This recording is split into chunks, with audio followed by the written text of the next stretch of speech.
la elección del tema musical que has hecho, porque justamente una de las cosas que hace es plantear el eje central de la discusión. Misteriosamente, a pesar de que el socialismo ha sido un fracaso en lo económico, en lo social, en lo cultural, y haber asesinado a 150 millones de seres humanos, los socialistas se arrogan una superioridad moral que no tienen. Esto es muy importante. Hay un libro maravilloso de Israel Kirzner que dice, miren, los resultados en términos cuantitativos del capitalismo son tan fuertes que ni los propios socialistas se animan a negarlo.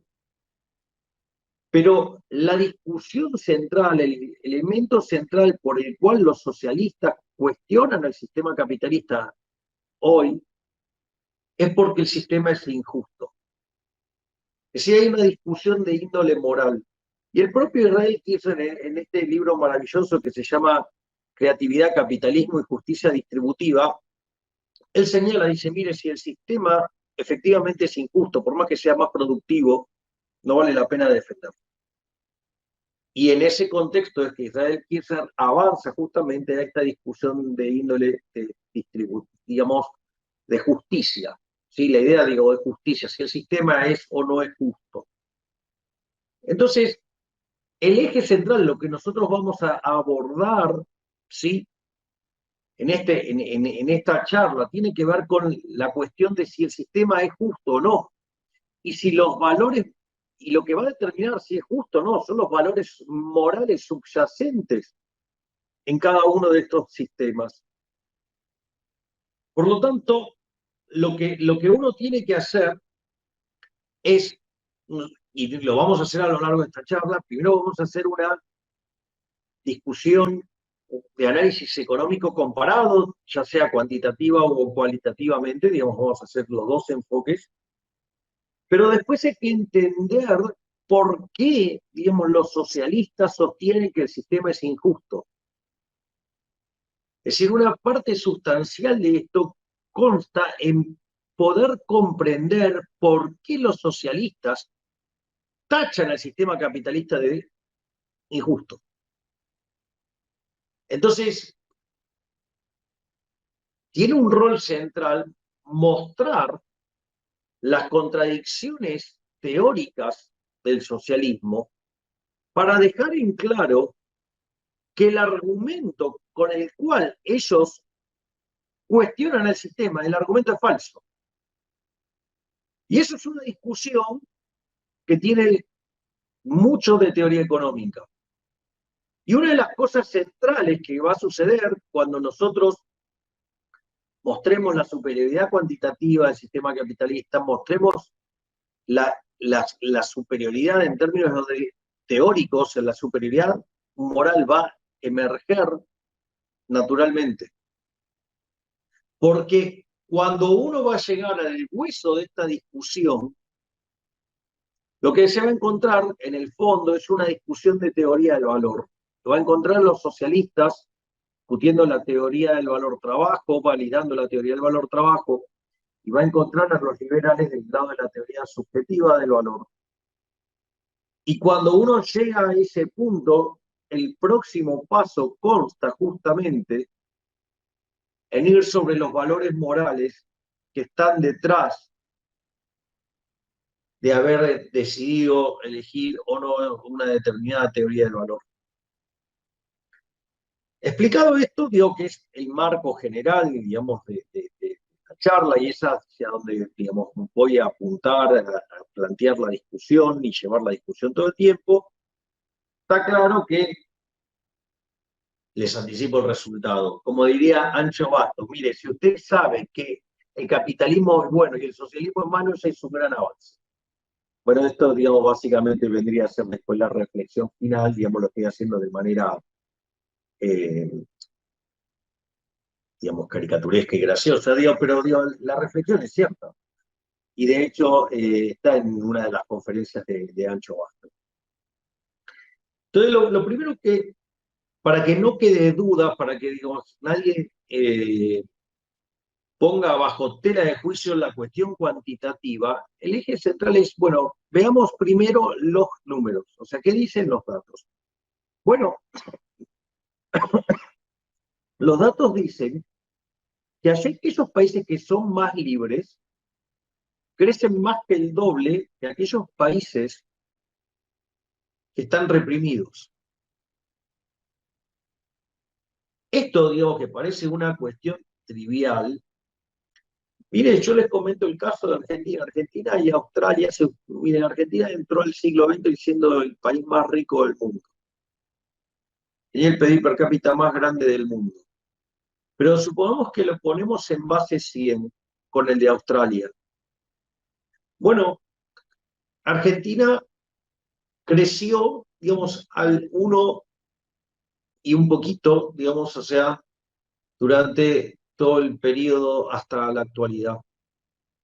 Australia lo hizo al 2%. Hoy Argentina tiene un PBI per cápita que es 75% menor que el de Australia, el tipo de cambio oficial. Imagínense que al tipo de cambio paralelo estamos con casi menos del 90%. Es decir, ¿qué quiere decir esto? Que pequeñas diferencias de largo plazo hacen un resultado enorme. Imagínense, digamos, que los países que abrazan las ideas de la libertad crecen mucho más que el doble de lo que crece un país reprimido. En términos dinámicos, la evidencia es abrumadora. O sea, fíjense que cuando ustedes van a un país socialista y que están sujetos a estos regímenes, parecen, digamos, o sea, que hubieran quedado atrapados en algún momento del tiempo y en un momento del tiempo malo. Y en realidad, si se fijan, están muchísimo peor que lo que estaban antes de que llegara el socialismo con sus falsas promesas. La contracara de esto es que aquellos países que son más libres tienen un PIB per cápita que es 8 veces más grande que su par en el país reprimido. Es más, cuando uno toma el decil más bajo de la distribución, en el país libre está 11 veces mejor que su par en el país reprimido. Es más, el ingreso promedio del decil más bajo en el país libre es más que el doble que el ingreso promedio del país reprimido. Eso quiere decir que dada la función con la que se analiza y se mira la distribución del ingreso, uno lo que tiene es que entre el 75 y el 80% de la gente entonces vive por debajo del nivel promedio. Eso quiere decir que cualquier persona que está en un país libre, digamos, por más que esté en el decil más bajo, va a estar mucho mejor que el 90% de la población del país reprimido.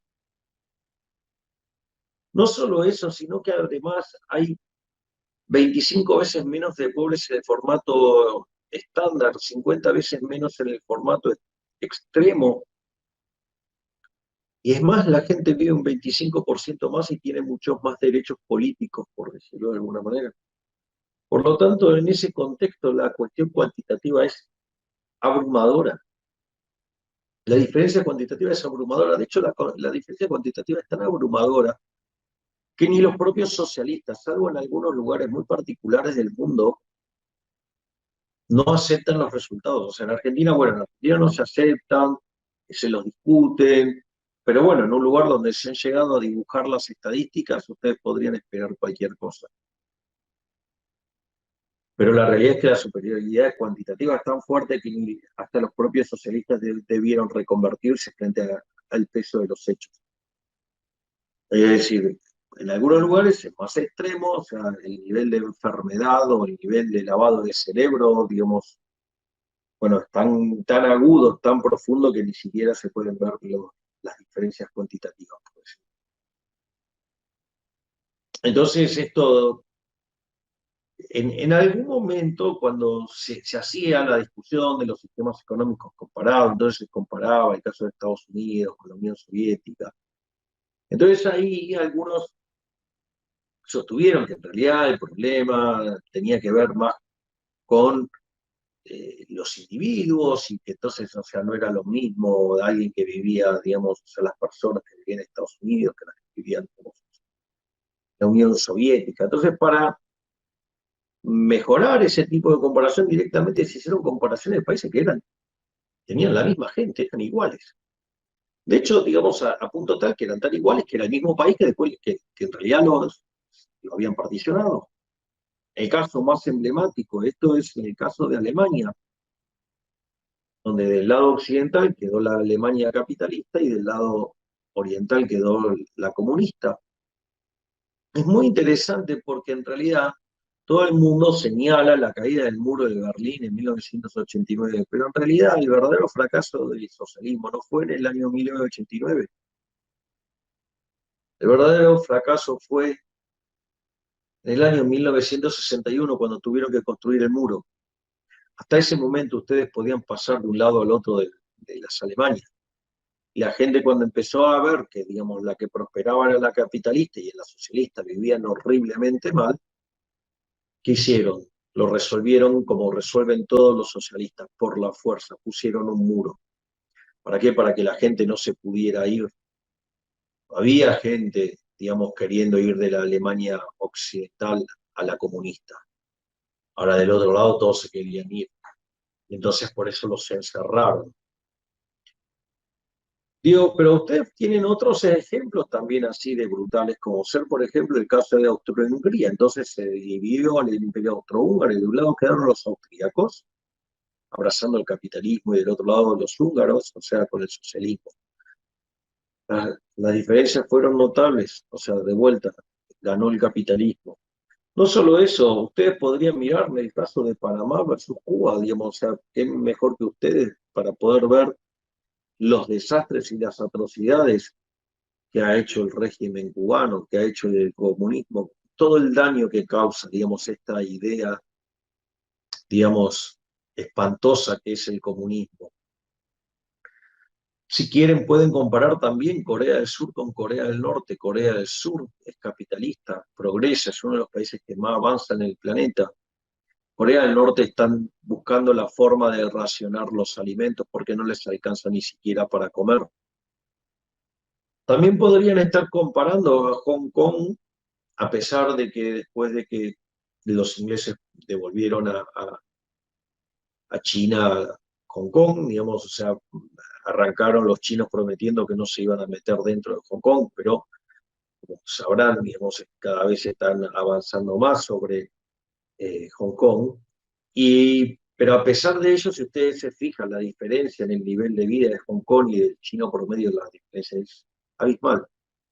Aún, digamos, cuando Hong Kong está siendo contaminado por continuos avances de China sobre Hong Kong. O si lo quieren poner en otros términos, podrían mirar a Argentina antes de abrazar las ideas del socialismo desde 1916.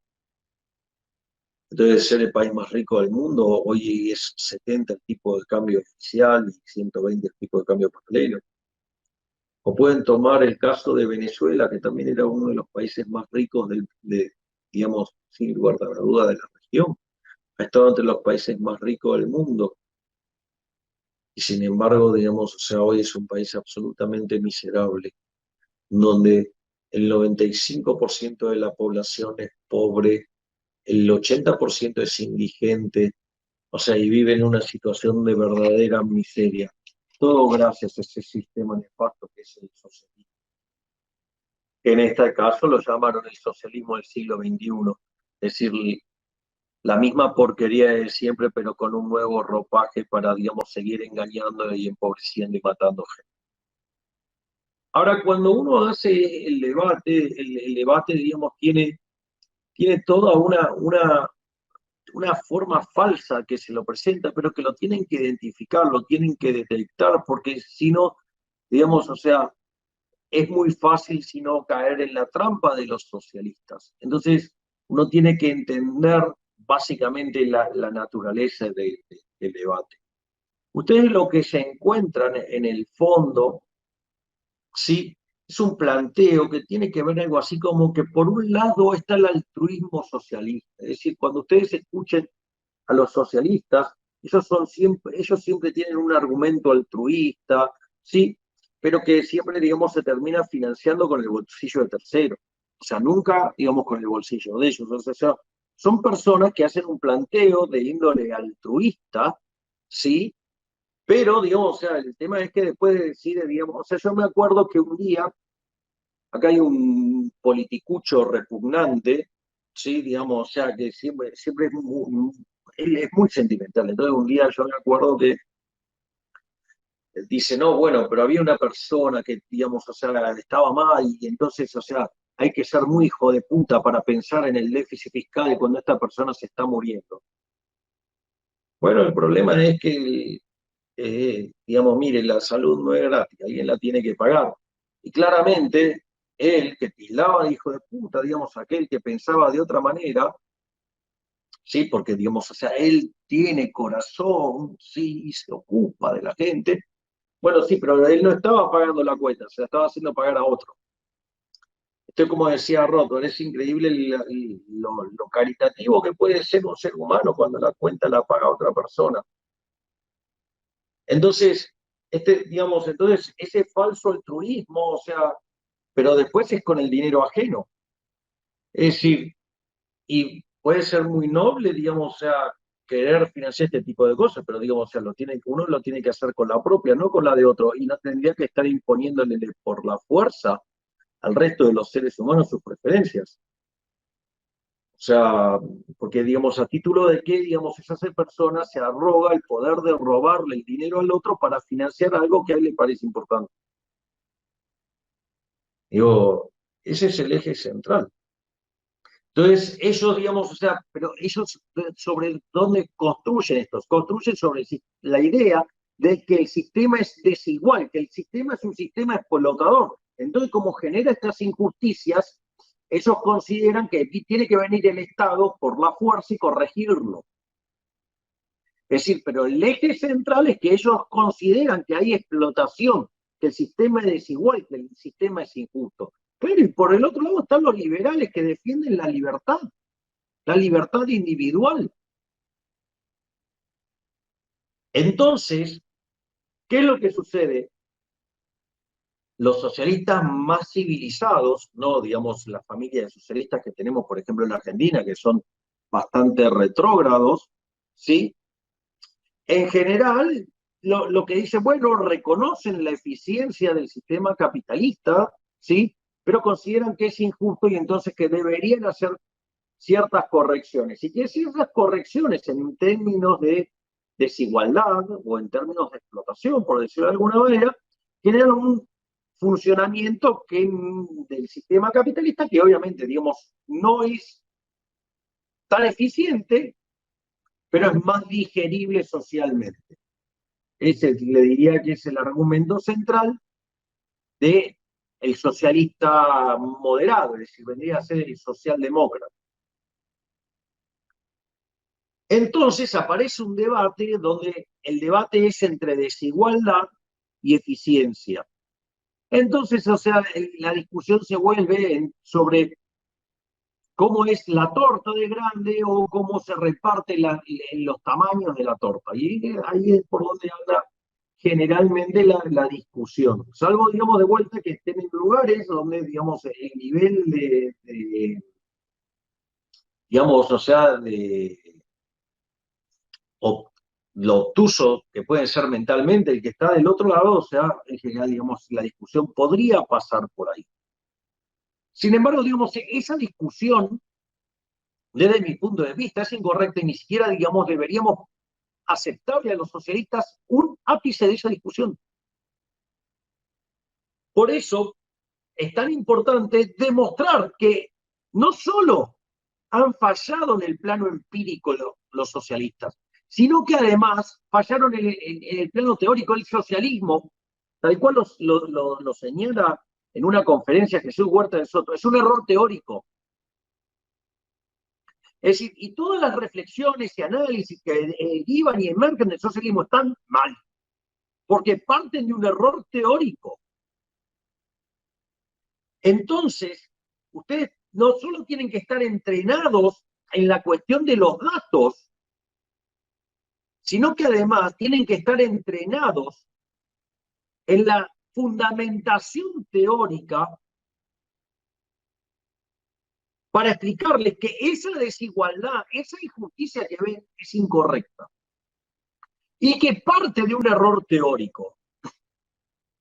Por lo tanto, en este momento, arranca la parte de la charla donde yo voy a explicar cuáles son los fundamentos sobre los que se basan los socialistas para decir que el sistema es injusto, que el sistema es un sistema explotador. Una vez que yo termine de presentar esos argumentos teóricos, voy a demostrar que todos esos argumentos son falaces, que están mal, que son incorrectos, y por lo tanto todas las reflexiones socialistas están mal. Básicamente, hay varios autores que dan, digamos, la base del socialismo. Yo me quiero concentrar solamente en dos. Uno es el caso de Rothbardus, quien desarrolló la teoría de la explotación capitalista. Entonces, básicamente, ¿cuáles son los elementos sobre los que se basa Rothbardus para llegar a este resultado? Esto, que parece una cuestión trivial, esta es la cuestión central, que tiene que ver con la base del error teórico del socialismo, y que a partir de ese error teórico han generado tanto daño en toda la humanidad. El primer elemento central en el caso de Rothbardus es que considera que solo son bienes aquellos que se derivan del trabajo. En ese contexto, si solamente son bienes los que se derivan del trabajo, el ingreso de los terratenientes, que es el trabajo no remunerado. Es decir, fíjense que el hecho de que se trabaje con esta idea que solo los bienes son los que se derivan del trabajo, en el fondo, lo que está haciendo es derivar la teoría del valor trabajo, es decir, basarse en la teoría del valor trabajo, donde el precio de los bienes va a venir determinado por el costo del trabajo incorporado. Entonces, vean que si el valor viene determinado por el trabajo incorporado, todo lo que no recibe el trabajador es explotación. Es decir, pero eso es un derivado básicamente ¿de qué? De que se está trabajando con la teoría del valor trabajo. Cuando la teoría del valor trabajo, digamos, estaba fuertemente cuestionada ya desde el primer momento. Obviamente que en esta idea, digamos, fíjense que lo señalé recién, por ejemplo, ¿qué es el ingreso del terrateniente? Y es la parte del trabajo no remunerada. Y entonces, ¿cómo puede ser que esto funcione? Y funciona porque hay coacción hacia los trabajadores para que no reciban lo que ellos producen. ¿Y eso surge de dónde? Y surge de las instituciones del capitalismo que tiene que ver con la propiedad privada y el contrato laboral. Y de ahí deriva la explotación. Es decir, la explotación surge del sistema capitalista porque como los bienes su valor viene determinado por la teoría del valor trabajo, entonces todo aquello que no se lleva al trabajador, entonces claro, es explotación. Pero eso porque decidieron unilateralmente trabajar con la hipótesis de la teoría del valor trabajo.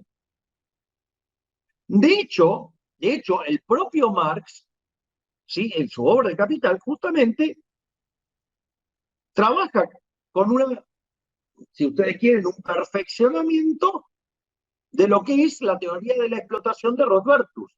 De hecho, el propio Marx arranca, digamos, la idea, digamos, haciendo referencia a Aristóteles, donde solamente va a haber intercambios, o solo los intercambios son igualitarios, es decir, se intercambian bienes del mismo valor.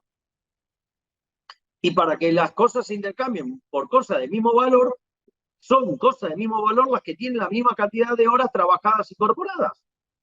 Es decir, que se mantiene en la argumentación de Marx la teoría del valor trabajo. Es decir, fíjense que toda la argumentación de la explotación y de la injusticia tiene que ver con el uso de la teoría del valor trabajo. Es por creer que las cosas vienen determinadas por la cantidad de trabajo que tiene incorporado. Obviamente, entonces ahí también ahora parece que el concepto de la plusvalía. ¿Qué es la plusvalía en el fondo? Son las horas de trabajo o las horas trabajadas en realidad no remuneradas. Pero de vuelta, esto se deriva de qué? Se deriva de la teoría del valor trabajo. Entonces la pregunta básica debería ser, ¿corresponde abrazar la teoría del valor trabajo? Y la realidad es que la teoría del valor trabajo fue aniquilada por la evidencia empírica y fue aniquilada por la teoría económica. La contribución de Menger, Karl Menger, de William Stanley Jevons y de León Barra, una de las cosas más importantes que hicieron estos gigantes del pensamiento económico fue derribar la teoría del valor trabajo y desarrollar la teoría subjetiva del valor. Es decir, que la teoría del valor trabajo fue aniquilada por la teoría económica. Pero no tenía sentido. No solo eso, sino que además el socialismo está aniquilado por la evidencia empírica con la que arrancamos. Pero, digamos, o sea, cuando ustedes hacen estos argumentos, digo, los marxistas de antes y de ahora siguen recurriendo al polilogismo, la estructura lógica de la mente. Entonces, ustedes, si ustedes se oponen a esto es porque son burgueses. Usted es un maldito burgués, usted es un maldito capitalista. O sea, cuando ustedes hacen un argumento y dicen, no, bueno, porque usted responde a los intereses de este, porque usted... No, digamos, o sea, eso tiene que ver con esa falacia del polilogismo. Es como que yo les diga, bueno, entonces, yo les pregunto, ¿usted es hincha de los Miami Heat? Dice, no, entonces usted es hincha de los Ángeles Lakers. No, no soy hincha de los Ángeles Lakers, soy de repente hincha de los Chicago Bulls. O sea, ¿me comprenden? O sea, es un, digo, ¿por qué? Digo, o sea, si no soy hincha de Miami Heat, o sea, soy, no, digo, hincha de los Lakers. No, puedo ser hincha de otro. ¿Sí? Digo, puedo ser de New York Knicks, o de los Philadelphia 76ers, no puedo ser lo que sea. Entonces, ese es digamos, también, digamos, una de las falacias con las que ustedes tienen que enfrentar. Es muy divertido porque esto, digamos, encima de este planteo lo hacen una persona como Marx. O sea, Marx, sistemático, él, digamos, primero vivió de su padre, fue un gran vividor, ¿no? Un gran vividor, un gran vago. Digo, ha sido tan vago que no le ha importado que se mueran algunos de sus hijos con tal de no tener que trabajar, o sea, con lo cual, digamos, una persona que llega a esos extremos, o sea, pero al margen de eso, ¿no? Digamos, o sea, primero vivió del padre, después cuando el padre se casó con una mujer acaudalada y vivió de la esposa, quiero decir, ¿sí? Es más, mientras que vivía de la esposa, tuvo un hijo extramatrimonial con la empleada doméstica, o sea, Marx, digamos, el campeón de la lucha de clases, ¿sí? Digamos, o sea, tenía empleada doméstica y encima le hizo un hijo. Situación bastante complicada, ¿no? Y cuando después se terminó el dinero de su mujer, o sea, digamos, empezó a vivir de Engels. Que dicho sea de paso, Engels era empresario, por lo tanto, digamos, toda esa estructura del pensamiento, digamos, o sea, que tanto ellos defendían, digamos, o sea, eran los primeros, digamos, que tenían una mentalidad distinta, por decirlo de alguna manera.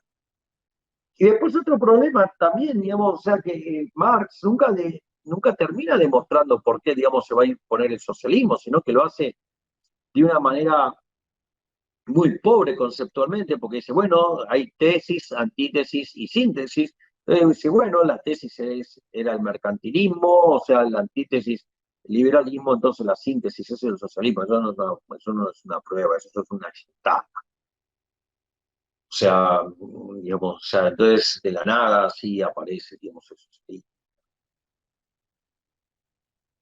La realidad es que, digamos, o sea, no. Si lo ponemos en términos dinámicos tampoco. Entonces, acabamos de exponer las bases teóricas, ¿sí?, sobre las que se construye el socialismo y se construye la hipótesis de la teoría de la explotación y de la plusvalía.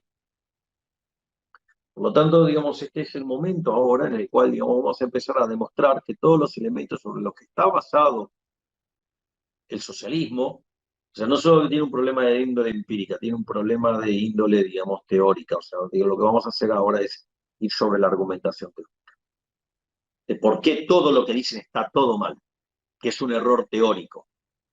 Y es un error que le ha costado carísimo al mundo.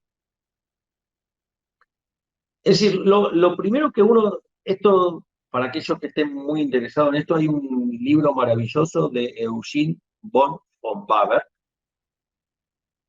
se llama La conclusión del sistema marxiano, donde básicamente lo que hace es refutar cada una de las hipótesis socialistas.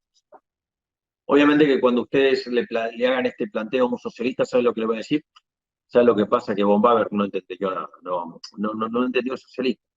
O sea, una de las cosas que a usted le va a pasar cuando siempre discutan con un socialista es que les va a negar los datos, y si no le niega los datos, le dice que lo que ustedes están diciendo es falso. Con la prueba, ¿cuál es? Ah, no, bueno, a ellos no les gusta. Bueno, el argumento así es más o menos lo mismo. O sea, von Baber no entendió a Marx, por eso lo criticó. O sea, ese es el argumento de ellos. La realidad, lo primero que hay que explicar, digamos, en esta situación es falso que los bienes solamente se produzcan con trabajo. Para producir bienes, ustedes necesitan bienes de capital, materias primas y sobre todo las cosas necesitan algo no trivial al momento de hacer este tipo de análisis. Y es básicamente, ustedes necesitan tiempo. El tiempo tiene un rol fundamental dentro de lo que es el proceso productivo. Obviamente que el capital tiene un valor fundamental. Yo les hago una pregunta.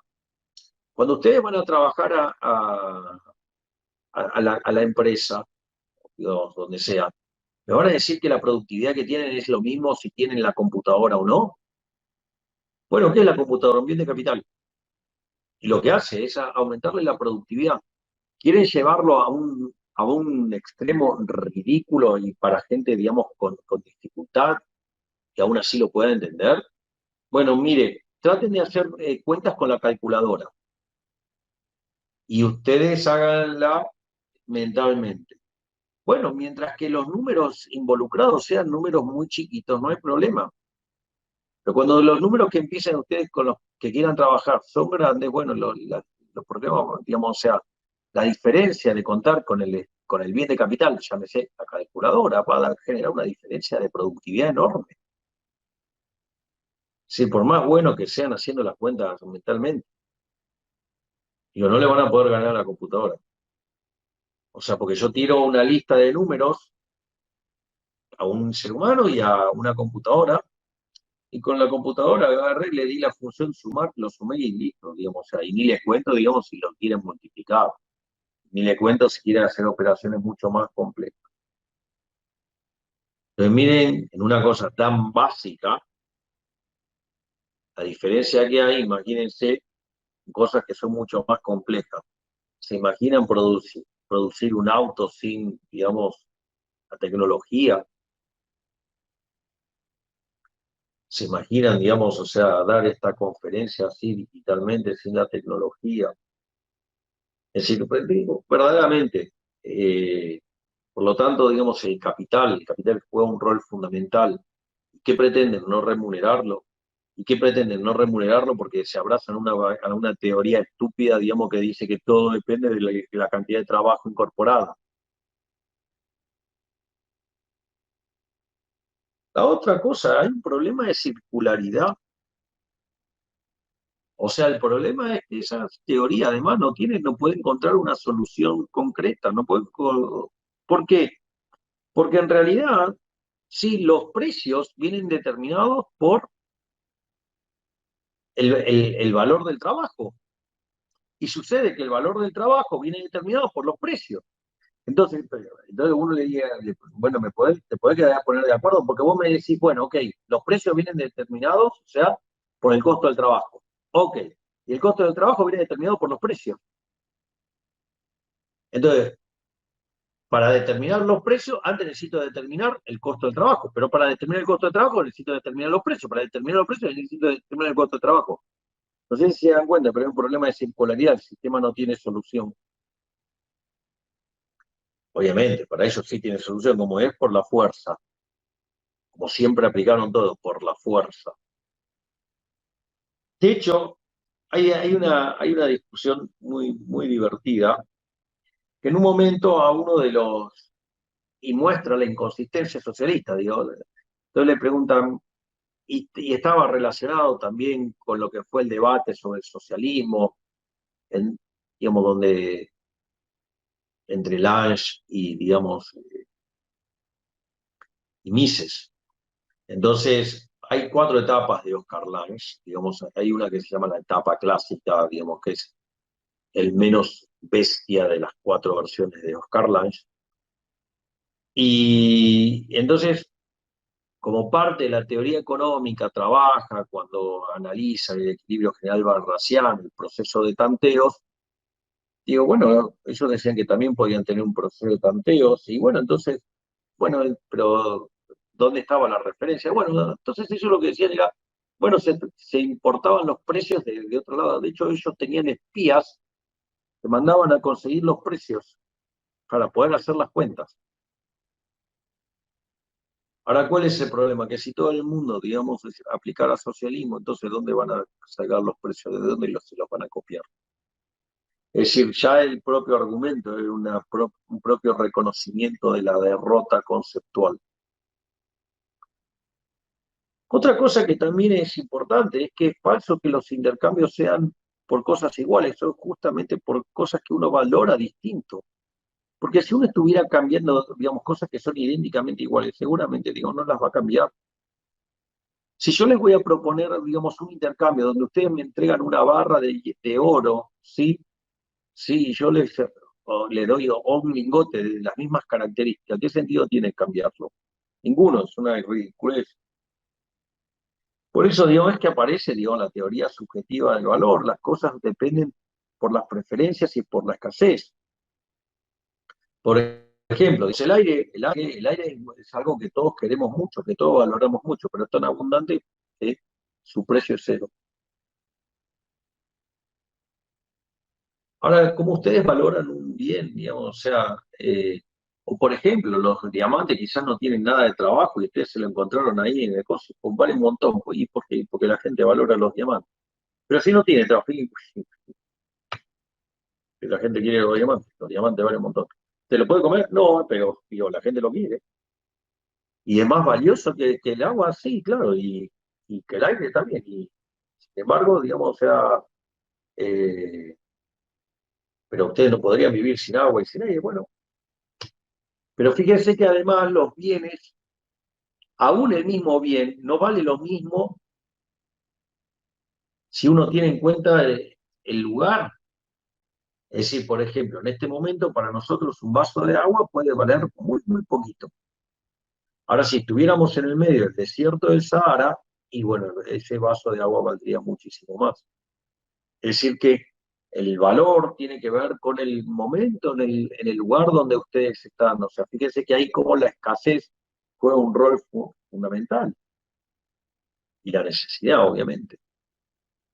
Entonces, ahí ustedes lo que tienen es que entonces los precios vienen determinados por las preferencias y por la escasez, no por la cantidad de trabajo que tienen. Yo les puedo ofrecer dos casas idénticamente iguales, pero una la hice con una computadora, digamos, una impresora 3D, y la hice en 10 horas. Y hay otra que se hizo a mano, cosita, digo, tiene entonces, no sé, 20.000 horas. Entonces la segunda, digo, se las voy a querer cobrar mucho más cara que la primera. ¿Y qué va a pasar? Y no, ustedes van a pagar, digamos, se van a quedar con la que cueste menos. Y bueno, eso es la parte que, digamos, o sea, siguen sin internalizar los socialistas. Tienen un problema con la teoría del valor. O sea, y otra cosa que tampoco entienden es que los intercambios son voluntarios, o sea, ellos ven explotación en todo, ¿no? Bueno, el problema es un problema que tiene un problema de teoría del valor, ¿no? Que hay explotación en todos lados. Es decir, justamente una de las instituciones del capitalismo es que el- los intercambios son voluntarios. Pero claro, es algo que no pueden entender porque para ellos son todos iguales. La única igualdad que vale en realidad es la igualdad de la ley. Afortunadamente, todas las personas somos distintas.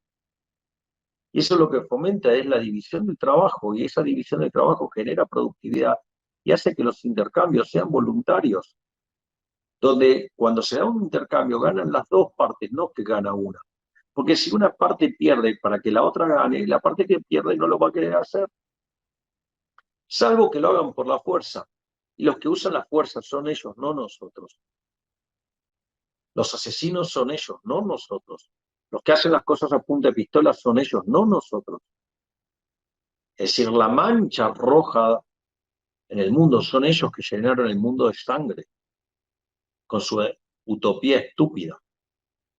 Entonces, digamos, ese es otro tema que también es importante. Si fuera como ellos creen, digamos, habría muy pocos intercambios. Imagínense que solamente van a poder intercambiar cosas que tienen adentro la misma cantidad de trabajo. Digo, sería una estupidez. O sea, digamos, la cantidad de intercambios se pulverizaría. Bueno, por eso, digamos, o sea, en todos los lugares donde este sistema se aplica, digamos, genera pobreza. Es más, fíjense que es tan ridículo el argumento de la teoría del valor trabajo, o si ustedes quieren la teoría objetiva del valor, que es que las cosas valen por los costos que ustedes tienen que pagar. Si eso fuera así, no habría quiebras. Es decir, no sería importante la eficiencia, porque ustedes podrían poner cualquier precio y todo el mundo se los pagaría, porque en realidad tendrían que estar pagando los costos. O sea, es un resultado ridículo, no habría quiebra, no sería importante la eficiencia. Bueno, por eso, digamos, es el desastre que es el sistema socialista cuando se aplica. Y hay otra cosa que también es muy, muy interesante, o sea, que además muestra la gran contradicción de los socialistas, ¿no? Digo, yo creo que odian tanto el progreso tecnológico porque deja en evidencia el problema conceptual que tienen. Porque en general, digamos, cuando ustedes miran la historia de la humanidad y en especial los últimos 200 años, sí que es donde se da, digamos, 250 años, que es cuando se da la gran explosión del progreso tecnológico, ustedes lo que se encuentran es una situación en la cual, básicamente, el progreso tecnológico lo que hace es ahorrar trabajo. Entonces, ¿qué es lo que pasa? El progreso tecnológico lo que hace es aumentar la relación capital-trabajo. O sea, hace, digamos, que se ahorre trabajo. Y la realidad es que si están ahorrando trabajo, bueno, es bastante cuestionable el tema de la explotación, porque si una empresa está explotando a alguien, ¿cómo va a hacer cambios tecnológicos que les hagan reducir la explotación? Es decir, el resultado es ridículo. Es decir, ¿por qué? Porque es ridícula la teoría de la explotación. Es decir, la mejor prueba entonces de que no existe esa explotación es que el progreso tecnológico, los empresarios, lo hacen intensivo en tecnología, no en trabajo. O sea, y nadie iría contra sus propios intereses. Por eso deben detestar, pero es más, los socialistas en lugar de detestar el progreso tecnológico, deberían amarlo. Porque si fuera así, digamos, la teoría de la explotación como ellos la plantean, el progreso tecnológico, al utilizar menos trabajo, por ende, digamos, o sea, debería ser festejado por los socialistas porque estamos en una situación donde habría menos explotación. Sin embargo, digamos, o sea, también están alineados con los luditas, ¿no? O sea, esos que, digamos, odian a la máquina. Es decir, la falacia ludita es lo que dice que, digamos, básicamente el progreso tecnológico genera desempleo, digamos, o sea, y genera un montón de problemas, o sea, y es falso. Miren, si hay algo que ha caracterizado los últimos 250 años de la historia de la humanidad, es que ha habido progreso tecnológico.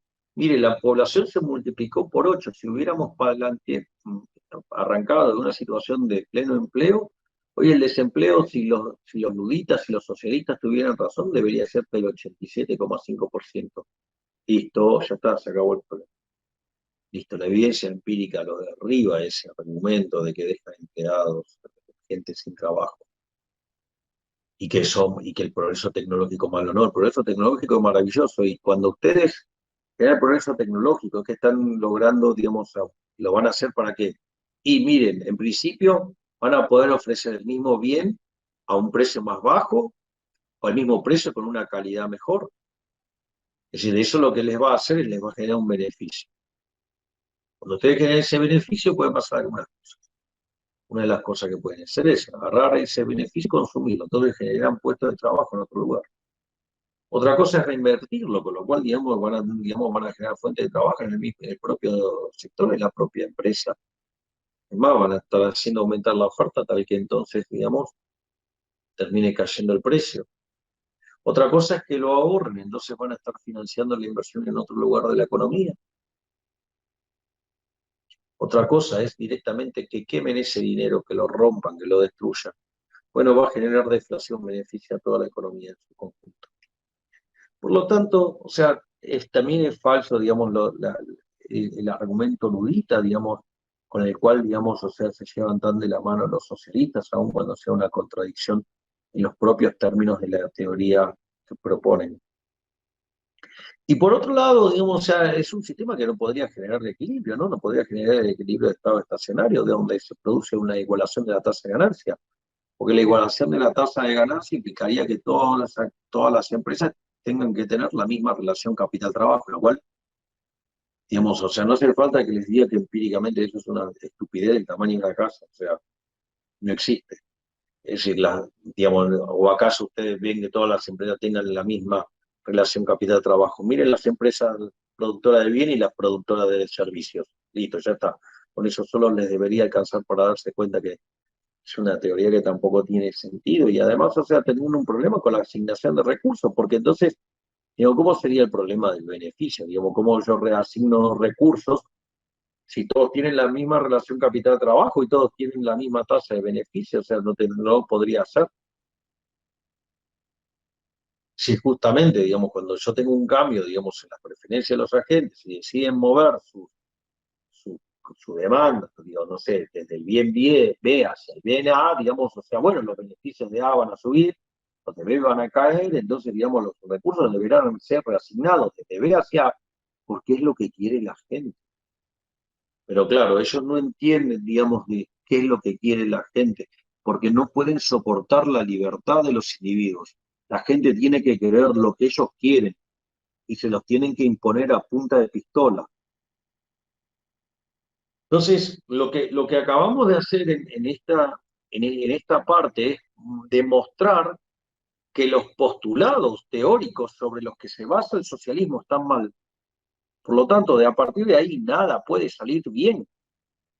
De hecho, de hecho, el socialismo siempre ha fallado. Bueno, uno de los argumentos más importantes es la imposibilidad de hacer cálculo económico, que es el argumento que dio Ludwig von Mises. Miren, básicamente, ¿cómo funciona el sistema capitalista? Bueno, funciona en base a la propiedad privada. O sea, las instituciones del capitalismo son cinco: la propiedad privada, ¿sí? Los intercambios libres, es decir, sin intervención del Estado, ¿sí? La libre entrada y salida, la competencia, ¿sí? La división del trabajo y la cooperación social. Ahora, digamos, ¿cómo se construye el sistema de precios? Bueno, supongamos que yo, digamos, le entrego mi celular a uno de ustedes a cambio de una suma de dinero. Bueno, eso genera un registro histórico de cantidad de dinero a cambio de un determinado bien que se llama precio. Y eso se convierte en una señal que se transmite al sistema. Entonces va a haber, con esa señal, algunos van a ser compradores, otros van a ser vendedores. Y si, entonces una señal, se transmite un mecanismo de transmisión de señal y se genera una coordinación, donde algunos son compradores, otros son vendedores. Pero como esa situación, digamos, puede ser que las cantidades demandadas y ofrecidas no coincidan, si la demanda supera la oferta, digamos, subirá el precio o viceversa. Es decir, que el sistema de precios es un mecanismo de transmisión de señal, de coordinación y de ajuste.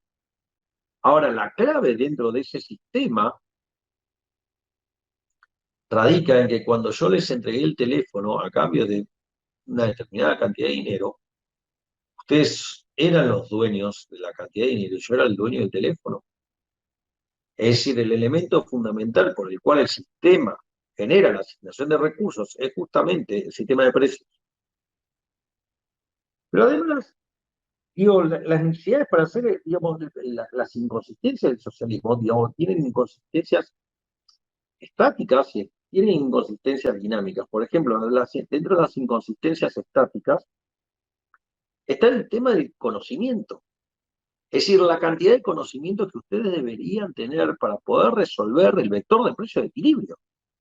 Es decir, concretamente deberían conocer las preferencias de cada uno de los agentes de la economía para poder calcular la utilidad marginal de los bienes presentes, de los bienes futuros, deberían conocer la tasa de preferencia intertemporal, ¿sí? Deberían conocer la tecnología pasada, presente, futura, deberían conocer las tasas de amortización de cada uno de estos bienes. O sea, es decir, si ustedes se fijan, para saber todo esto, ustedes tendrían que ser omniscientes, omnipresentes y omnipotentes. O sea, debería ser Dios. Y ahí, digamos que la última obra de Hayek se llama La fatal arrogancia. Pero este problema, digamos, Hayek había sido, lo había planteado, digamos, la pretensión del conocimiento, es decir, todo lo que ustedes deberían saber para poder hacer esto. Claramente no lo saben. Por lo tanto, digo, lo único que pueden hacer cuando metan las manos, digamos, para intervenir, va a ser un desastre. Todo lo que hagan va a estar mal, todo lo que hagan hará daño, todo lo que hagan está mal. Por eso Hayek señalaba que la principal misión del economista era explicarle a los políticos de todas las cosas que no saben y que todo el daño que van a hacer cuando metan la mano. Pero supongamos, digo, esto es muy divertido, digo, Huerta de Soto en un momento dice, bueno, parece una máquina y agarra y puede sacar toda la información de la cabeza de toda la gente. Y supongamos que además, la puede procesar dicha información. Aún así, el sistema no va a funcionar porque el sistema, una de las cosas que necesita es que funciona con el know-how. ¿Qué significa que funciona con el know-how? Miren, supongamos lo siguiente, viene Michael Jordan y les hace una descripción de cómo es el proceso para volcar la pelota en el aro de básquet. Bueno, mire, supongamos que Michael Jordan lo pudiera hacer, en el supuesto caso que lo pudiera hacer. Ahora, aún así, por más que, digamos, Michael Jordan ponga esto en un papel por escrito, aún así no lo van a poder hacer, porque van a necesitar tener el talento de Michael Jordan, ¿sabe? Digamos, o sea, el know-how, no tienen forma de sacárselo, no hay forma de volcarlo en un papel. Por lo tanto, es imposible, digamos, que el socialismo pueda replicar de alguna manera el accionar de un empresario. Y obviamente que también aparecen los problemas de índole dinámico. Uno de los argumentos, ¿sí?, sobre los que se basa la idea de la justicia distributiva del capitalismo, en el caso de Israel Kirchner, tiene que ver con que no existe una torta, o sea, es una idea que él toma de Hayek, ¿sí?, que es la idea del mercado como un proceso de descubrimiento. Entonces la torta, en realidad no existe una torta y hay alguien que corta y que maliciosamente beneficia a uno y perjudica a otro. No, no existe eso, no existe. En realidad el mercado es un proceso de descubrimiento. Usted puede llevar un bien al mercado, la gente no lo quiere, van a la quiebra. Si no es que le pueden poner el bien en la cabeza a las personas a punta de pistola. Es algo que le digo al señor Piketty, él entiende. Entonces, él vive todo el tiempo despotricando contra la idea de las personas. ¿Qué le importa? Hace 3 productos malos, va a la quiebra. Es decir, nunca logran internalizar el lado de la demanda del problema. O sea, lo miran, digamos, o sea, siempre tienen el mismo problema, terminan cayendo en la teoría objetiva del valor. Entonces, como parte de un elemento, digamos, que está mal, digamos, el resultado está mal. Entonces, ¿qué es lo que pasa? El mercado es un proceso de descubrimiento, o sea, lo que hace, es más, lo que hace el caso de Ray Kirchner es sumar esta idea de Hayek de la economía, digamos, o sea, como un proceso de descubrimiento, el mercado como un proceso de descubrimiento, y lo une con la idea de Locke, ¿sí?, el principio de apropiación, donde alguien, cuando descubre a alguien, es el dueño. Ustedes descubren algo, está ahí, digamos, o sea, lo descubrieron ustedes, es de ustedes. Entonces, si estamos de acuerdo en el principio de apropiación de lo que si yo encuentro algo que no es de nadie, entonces digo, es mío, y si el proceso de mercado es un proceso de descubrimiento, entonces, digamos, o sea, lo que se genere, digo, yo me lo voy a poder apropiar porque es mío y por lo tanto es justo. No hay lugar para la explotación. ¿Y cuál es el problema? El problema es que en ese proceso de descubrimiento, digamos, ahí se van descubriendo también que los precios de mercado. Por lo tanto, ustedes empiezan a tomar las decisiones en función de que van descubriendo, digamos, los nuevos precios de mercado. Ahora, digamos, esos precios, digamos, no pueden ser trasladados al organismo de planificación central porque todavía no fueron generados. No están generados, o sea, los van a ir descubriendo con el paso del tiempo, la interacción de mercado. Por lo tanto, digamos, o sea, esa información fundamental para que el mercado se vaya desarrollando y desenvolviendo, nunca va a estar para el organismo de planificación central. Siempre van a llegar tarde. Por ende, como siempre llegan tarde, siempre hacen daño. Y después, como siempre hacen daño y generan descoordinación y el sistema siempre funciona peor, ¿qué es lo que tienen que hacer? Tienen que empezar a correr al Estado del medio y dejar que el mercado resuelva cierto funcionamiento, porque si no se termina muriendo. O sea, entonces en el límite lo mejor que pueden hacer los socialistas para no hacer daño es no hacer nada. Es decir, con lo cual es una contradicción en sus términos, es decir, se tienen que correr. Lo mejor que pueden hacer los socialistas para el bienestar de los humanos es correrse.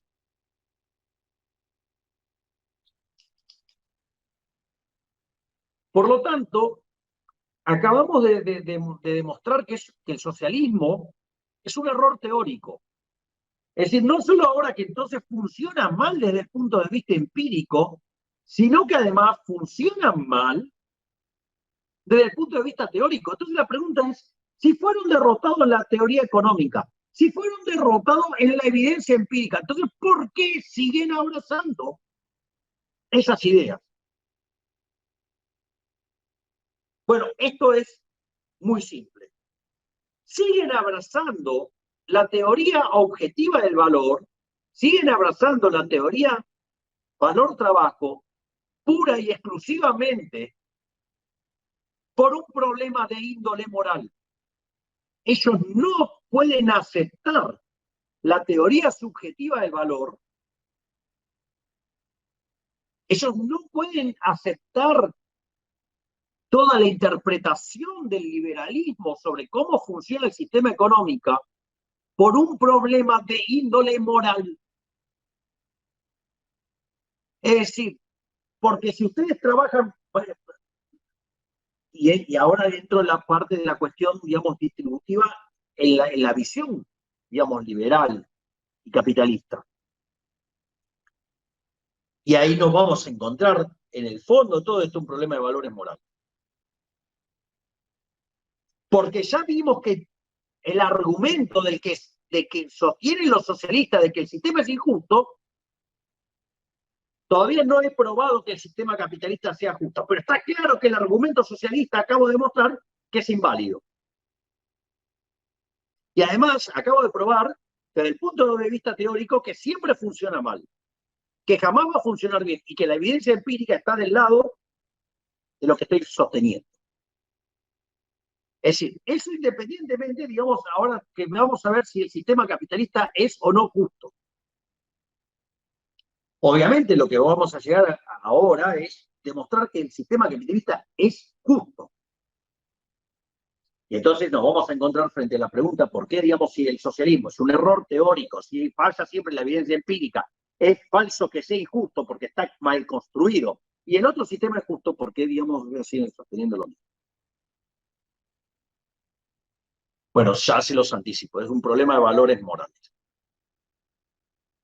Ellos no pueden aceptar otro sistema, básicamente porque para ellos el punto de inicio es que existe explotación.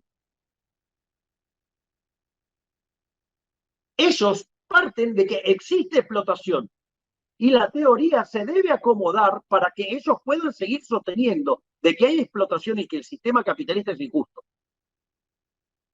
Y eso, en realidad, solamente, digamos, se puede ver porque, digamos, esta gente sigue abrazada a la teoría del valor trabajo. sigue abrazada la teoría objetiva del valor, o sea, la cual fue refutada en la teoría económica y fue refutada en la evidencia empírica. Y entonces, ¿por qué tanta insistencia? Porque parten de la idea de que hay explotación. ¿Y por qué? Porque eso va parte de un conjunto de valores morales inmundos, que es la envidia, el odio, el resentimiento, el trato desigual frente a la ley, el asesinato, es decir, el desprecio a la vida. Lo ponen todo en una página altruista de que ellos están, digamos, consternados con el bienestar general y en realidad es una vil patraña empobrecedora y asesina. Y en el fondo, lo que esconde detrás de todo esto es la envidia, el odio y el resentimiento. Esos son los valores morales del socialismo.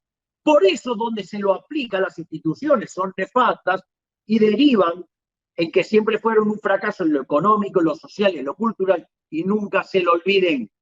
Es un sistema asesino que asesinó a 150 millones de seres humanos. Cuando uno habla con un socialista, parece que tuvieran un problema psicológico de proyección. Cuando dicen el sistema capitalista asesino, no, los asesinos son ustedes que mataron a 150 millones de seres humanos. Deja de protestar. Por lo tanto, acabo de demostrar que el socialismo tiene un problema de evidencia empírica en contra, o sea, un problema cuantitativo. Acabo de probar que es un error teórico y que nada de lo que salga ahí, digamos, puede estar bien porque está mal fundamentado y tiene problemas de inconsistencias graves, y por lo tanto toda la acusación sobre la injusticia del capitalismo está toda mal fundamentada. Ahora lo que voy a probar es que además el sistema capitalista es el único sistema que es justo. Entonces, primer punto, ellos viven hablando de la distribución del ingreso, se viven llenando la boca de la distribución del ingreso. Ellos todo el tiempo hablan sobre la desigualdad. La primera pregunta es, ¿cuál es el indicador? Digo, ¿cuál es el indicador? Que vamos a hablar del Rawlsiano, del Gini, del Atkinson, ¿no? O como el chanta de Piketty, medir solamente, digamos, la proporción de la riqueza que tiene el 1% más rico, que es una suerte de Rawlsiano Rengo. O sea, a ver, ¿por qué? Digo, porque el Rawlsiano que toma el decil más alto versus el decil más bajo. Entonces, ¿qué es lo que sucede cuando ustedes toman el Rawlsiano? Bueno, Piketty directamente no tomó, digamos, o sea, tomó la participación que tienen los más ricos dentro de la riqueza. ¿Saben por qué?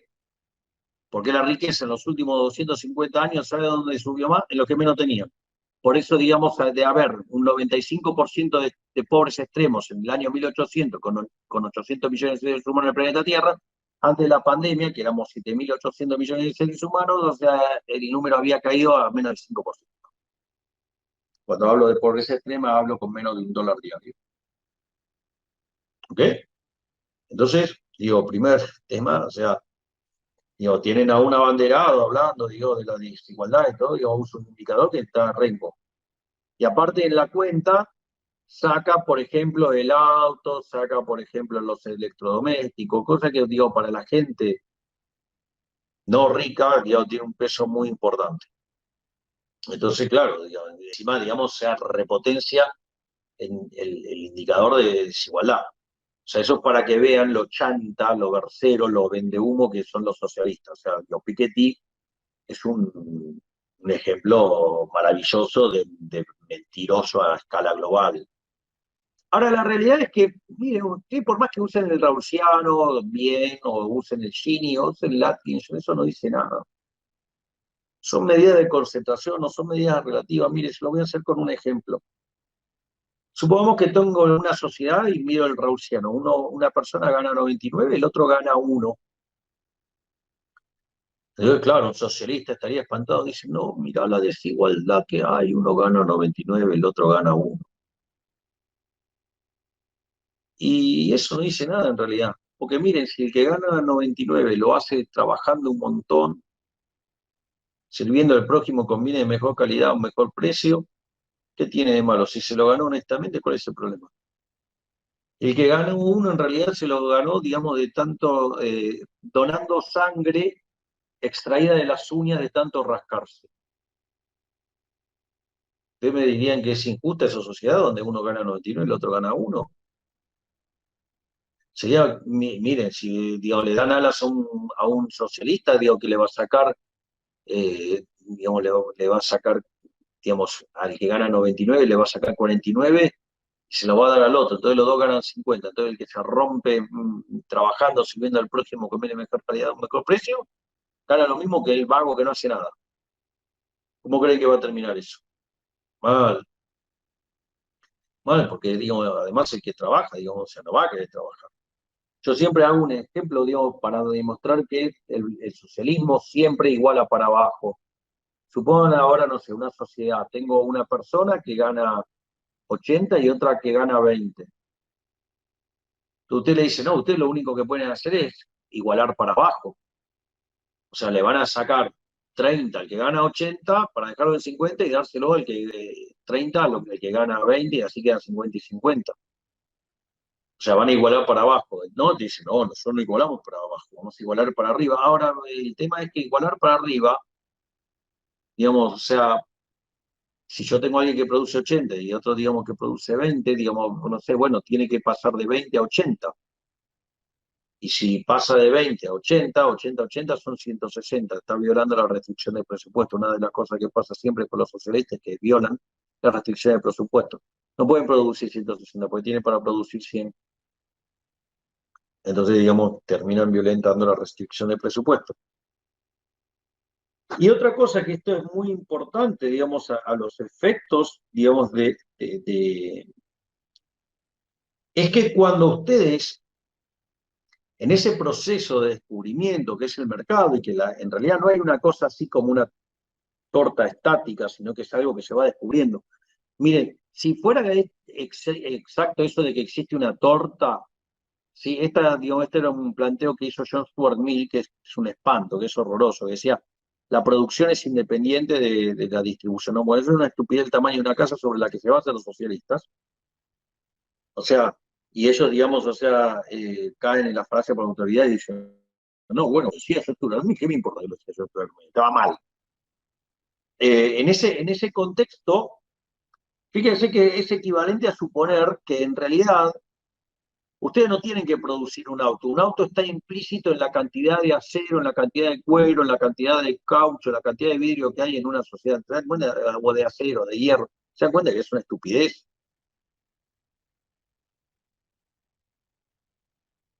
Sí, digamos, o sea, no es que, digamos, está dado ¿por qué se producen ahora estos autos y no se los produjo hace 500 años entonces? Bueno, porque hubo un proceso de descubrimiento, justamente. O sea, entonces la torta es una foto ex post, no ex ante, no existe ex ante. Y eso entonces tiene que ver de la forma en la cual se retribuyen los factores. Los factores cómo entonces en la visión, digamos, capitalista y liberal, cómo se retribuyen los factores. Y los factores se retribuyen por el valor de su producto marginal.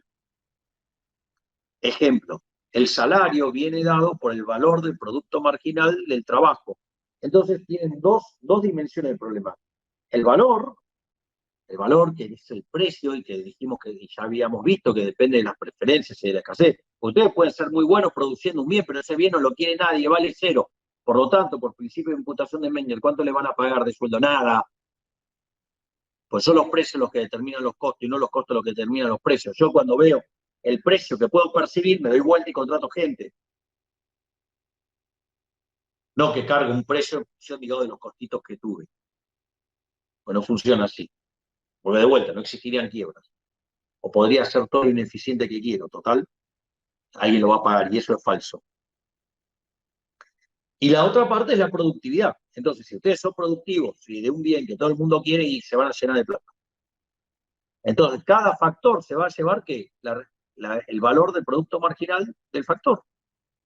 Por lo tanto, cada uno de los que intervienen en el proceso de mercado se llevan algo en función de lo que aportaron al mercado. Si eso no es justo,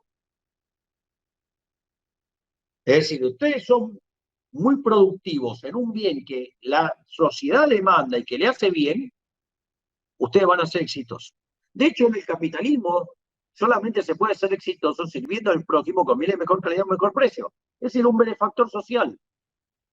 Es decir, por lo tanto, digamos, el sistema es justo. A cada uno le da en función de lo que ha aportado al bienestar de la sociedad. Por lo tanto, o sea, el sistema además es justo. Y obviamente, ¿esto por qué, digamos, ocurre? Y ocurre porque además los intercambios son voluntarios. Y cuando los intercambios son voluntarios, ganan las dos partes. Ustedes habrán visto, digamos, a los socialistas, no, bueno, porque en realidad los liberales hablan de la teoría del derrame. Mentira, en ninguna parte de la literatura liberal se habla del derrame.